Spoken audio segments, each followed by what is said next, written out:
आते हैं जिस भाव से भक्तों के भगवान, आप भी उसी भाव से आकर दर्शन दे श्रीमान। परम सम्मान्य अध्यक्ष महोदय, हिंदू की चंचल किरणों के समान हमारे पठानाचार्य जी पीपल के पेड़ की तरह दिन रात ऑक्सीजन छोड़ने वाले हमारे गुरुजनों, प्यारे विद्यार्थियों, प्यारे ग्रामवासियों, 75वें गणतंत्र दिवस की पावन वेला पर मैं आप सभी का विद्यालय परिवार की ओर से हार्दिक अभिनंदन करता हूँ।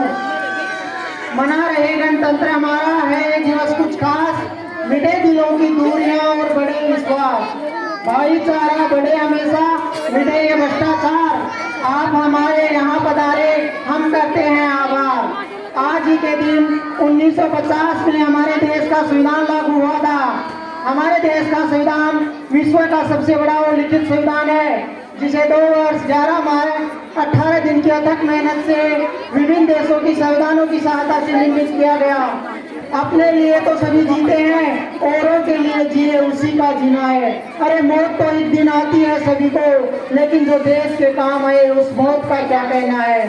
अब तो ऐसा लगता है कि ये राष्ट्रीय पर्व मनाना सिर्फ औपचारिकता मात्र रह गई है। वर्ष के 2 दिन 2-4 भाषण देकर, राष्ट्रगान गाकर हम अपने कर्तव्यों की तीसरी कर लेते हैं और ऐसा परिचय देते हैं कि हम जैसा राष्ट्रभक्त कोई नहीं है।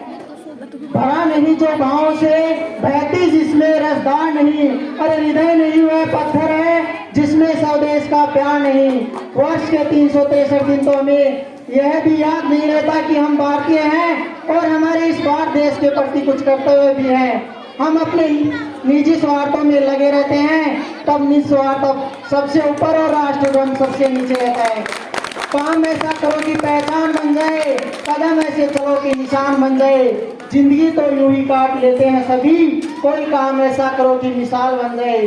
वर्तमान में इस लोकतंत्र के लिए सबसे बड़ा खतरा है भ्रष्टाचार, और इसे मिटाने के लिए जन लोकपाल जैसे कानून बनाए जा रहे हैं। लेकिन मैं समझता हूँ कि इस भ्रष्टाचार रूपी बीमारी को जड़ से समाप्त करने के लिए इन कानूनों रूपी दवाइयों से काम नहीं चलेगा। इसे सिर्फ एक व्यक्ति समाप्त कर सकता है और वह है एक आम भारतीय नागरिक।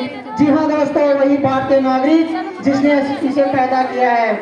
हम अपने थोड़े से स्वार्थ की खातिर भ्रष्टाचार का साथ देते हैं। अगर हम ये ठान ले कि किसी भी सूरत में इसका साथ नहीं देंगे तो ये अपने आप समाप्त हो जाएगा। तूफान कितना भी हो हाथ उठाए रखना, दलदल कितना भी हो पैर जमाए रखना।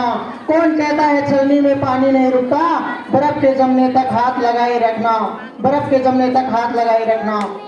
कई बार हम बातें करते रहते हैं कि राजनेता सबसे ज्यादा भ्रष्टाचार करते हैं, अधिकारी सबसे ज्यादा भ्रष्ट है, लेकिन सच तो यह है कि मौका मिलने पर हम भी भ्रष्टाचार करने से नहीं चूकते। बस फर्क इतना सा है कि हमें भ्रष्टाचार करने के छोटे मौके मिलते हैं और उन्हें बड़े, लेकिन भ्रष्टाचार तो भ्रष्टाचार ही है। जैसे हम बस में यात्रा कर रहे हैं और कंडक्टर से कहते हैं 1 रुपया कम ले लो, टिकट मत देना। अतः ये क्या है, अगर सोचो और छोटी छोटी चीजों पर ध्यान दो, क्योंकि हर बड़ी क्रांति की शुरुआत छोटी छोटी चीजों से ही होती है।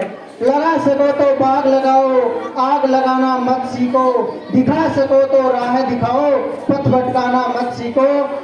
बन न सको भगवान अगर तुम, कम से कम इंसान बनो, जो धाराओं को मोड़ सके ऐसा तुम तूफान बनो।